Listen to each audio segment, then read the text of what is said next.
Welcome to the Grieving Girlies with Jodie and Aisha, where we navigate grief with honesty, vulnerability and the courage to embrace healing. Because even in the darkest times, connection brings comfort. Welcome back to episode 4 of the Grieving Girlies. In today's episode, we're going to be talking about alternative therapies that have helped us along our grieving journeys.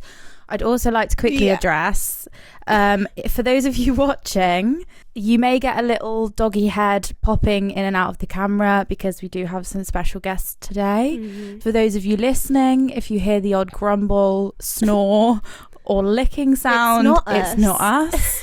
It is the dogs. Two little chihuahuas, Ben and Ted, and these are actually my late boyfriend's doggies. So they're very special and they're part of the Grieving Girlies crew. They really even though they're little boys. Mm-hmm. They are grieving. They're grieving boys. So for any of you that have seen episode 3, we talked about the benefits of therapy versus not therapy. I personally didn't find grief counselling to be that helpful for me through the early days of my grieving journey. So I specifically had to find, and I know Aisha does a lot of these things as well, I had to find alternative things that basically were like my version of therapy rather than going to an actual therapist and talking, which I didn't find worked for me. I had to basically find other things that felt like therapy in a different kind of way. So we thought we'd share those and some of the things that have just helped us to get through, help the mind a little bit, like therapy does, but in alternative ways for those of you that don't like the talking. So let's go. It's valid. Yeah, it's so valid. One of the many things that we found helpful was to keep your body moving. Yeah. Whether that be walking, whether that just be having a little jog. Yeah. I can't jog. Stretching, dancing. Yeah, all of it. If going to the gym is your thing, go to the gym. I know that's a topic that it's a kind of iffy one because going to the gym is something I've done for years. When I first lost my boyfriend, I couldn't go. And it was something we did together as well. So I couldn't go for months and months and months. And then sometimes I would go and it would make me feel really good.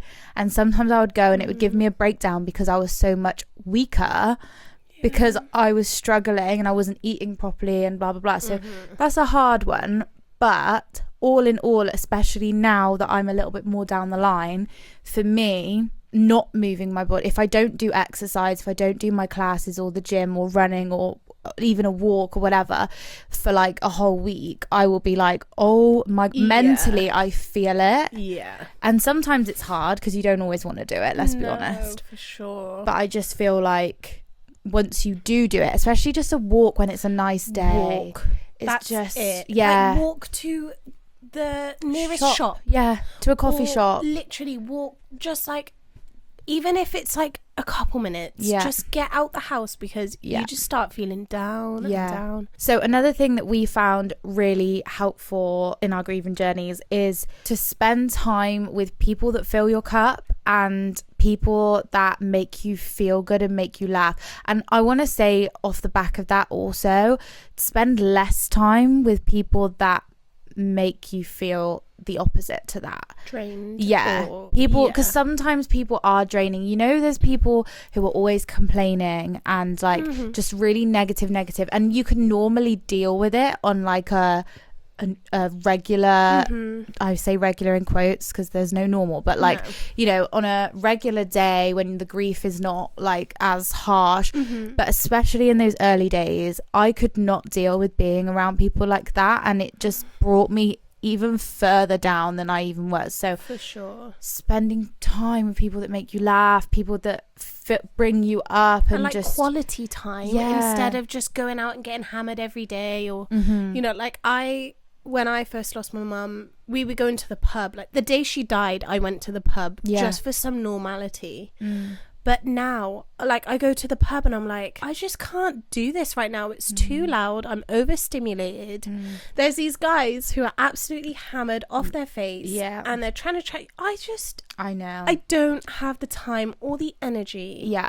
I think doing more wholesome things, like spending time with your friends, doing like a little sip and paint, or like going for a walk again, like intertwine the two, or just going for a coffee, or like... I did pottery not long ago, and like painting pottery. Yes. I'd love to do a bit of pottery. I did a paint pottery last year. Yeah. And that was so wholesome. Yeah. And you know what? I had a great time. Yeah. And I'd do it again. Yeah, and it just fills you up. Like, you just, you know, those days where you get home and you just feel like your cup is filled, like you've spent time with people that recharge your batteries. For sure. You've had a little bit of a giggle, and despite all of the sadness that you feel, you've managed to have a little pocket of joy. And it's just like doing things with people that make you feel like that is just so important. Yeah. Another point, which is one that I always would forget, and because it's so simple, is just go grab some snacks and watch a movie. Yeah. Something that, like, easy. Yeah. An easy watch. Like an Adam Sandler movie. Oh, yes. Do you know what I mean? Yes. Like, simple, and just, you don't have to concentrate, and it's funny, or like he's got 50 girlfriends. Or, is that even a movie? 50 First Dates. That's the one. That one's quite sad, actually, but yeah. It is, actually. But it's funny at the same time. And it's an easy watch, and it's heartwarming, and eat all your snacks, and don't give yourself shit, and like, just... be and do something so simple, and that is all you need to do. Yeah. And I think it kind of gives you like a little escape from reality, like when you put a little film on, and it's like you get lost in it, but it's an easy watch, so you don't have to concentrate, and it's just like you're just sat there with your Haribos and your popcorn, and like it's just a little escape from all of the stressful shit. It is genuinely that. It's you need a second to breathe, because there's so much going on throughout the day, and I don't think we give ourselves enough credit for that. There are so many different things that we're thinking about, and the week's been tough, or it's just been a crazy week, and just sitting down and watching a movie, and maybe put a bit of skincare on, or whatever it is, just be for a second, and not, I can say, try not to stress, or try not to, you know. Yeah, I feel like it's one of those things that people don't really make time for, because you almost feel guilty for doing so, because it's like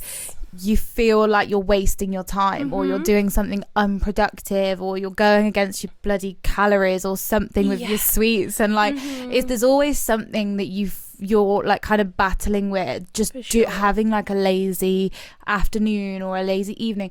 But honestly, it's not counterproductive, because if you don't do that, especially when you're in a fragile state with your mental health or your grief or whatever, it catches up to you, and sometimes you just need to do these things, and it's your way of like coping. It's not a waste of time. In fact, actually it's the opposite, because literally is helping you just process the day, or process the week, and give yourself a break. And this is the thing with all of these things, you wouldn't feel like you were being counterproductive or lazy or whatever by going to counselling for an hour or 2 hours or whatever.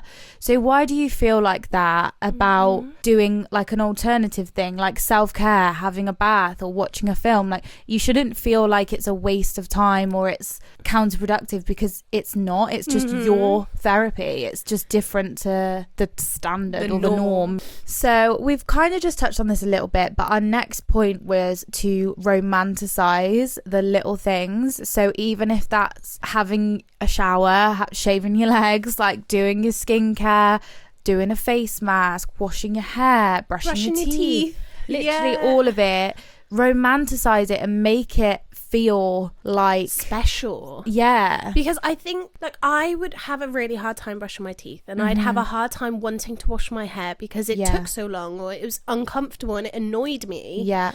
And I think just doing something that's meant to be simple or like normal, like, just if that's the one thing that you feel like you got done today, that is so okay.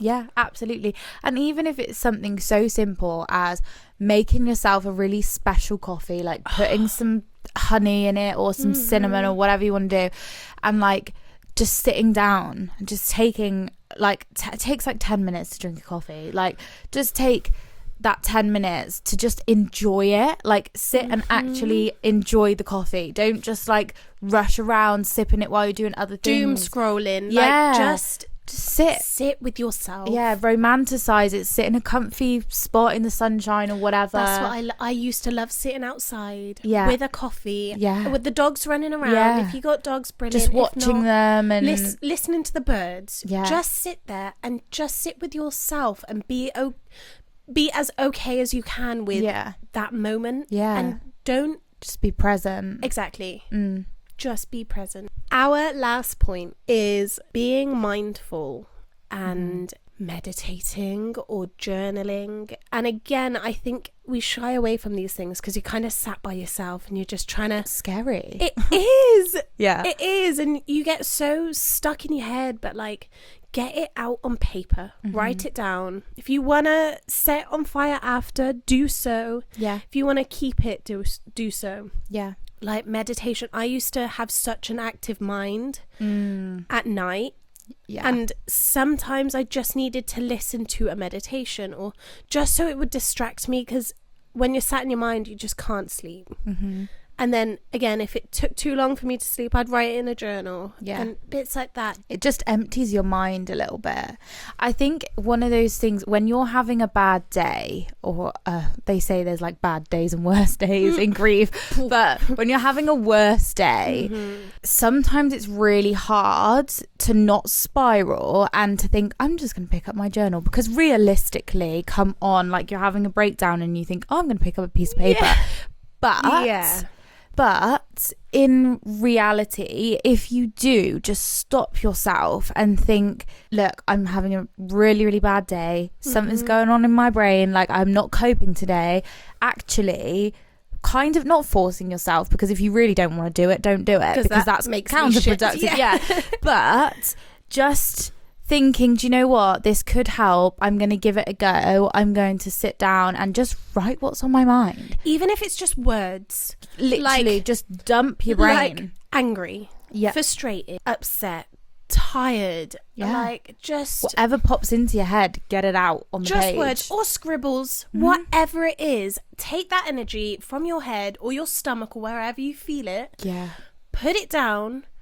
And sometimes just putting it from there to paper is enough to kind of just give you a tiny, tiny reset. So those are some of the things that we have found to be our alternatives to therapy. We would love to hear if you guys have any other ones that we can tips. Try or that we can talk about, anything. So do let us know. You can find more of the Grieving Girlies on TikTok, Instagram, Spotify, Apple Podcast, and YouTube. And email. You know what? We've had some lovely emails. We have. Obviously not lovely, but really heartwarming stories and experiences. I feel like we've really begun to build a community.